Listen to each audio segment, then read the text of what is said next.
Hey, how you guys doing today? I bought this Vertiv Labor PST5.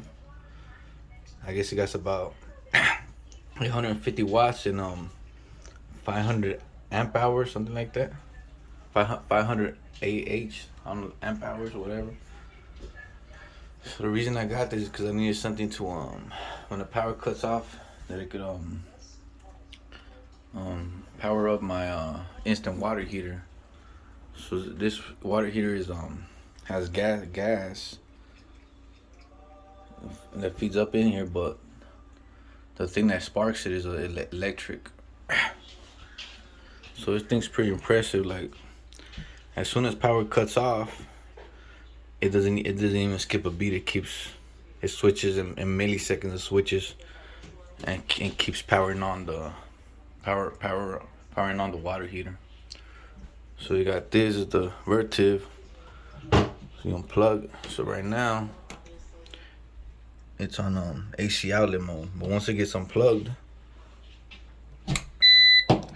it goes to battery mode. So I know, guys, this annoying it gets an annoying beep.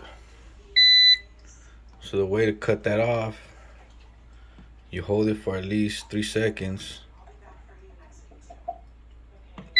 then you let go, and it goes into mute. So it's a pretty good system. So it's got the surge only. These are connected directly to the power outlet. So if if the power goes out, these ain't gonna work. Only the bottom ones are ones that say battery backup. So it's a pretty good unit. It helped me out. It switches instantly too once you plug it back in. So it gave me at least maybe about 50 minutes of hot water. So in an emergency or your power cuts off, whatever, when you get off work or something, whatever,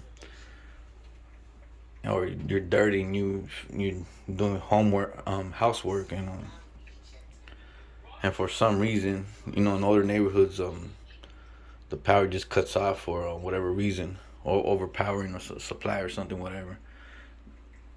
This thing's a good backup for your instant water heater, and also other things like TV and stuff like that. But just if you're gonna charge up a TV, then you have to use bigger 12-volt batteries. But this is the Labor Vertiv PST5, 800 watts if I'm correct, and 500 amp hours.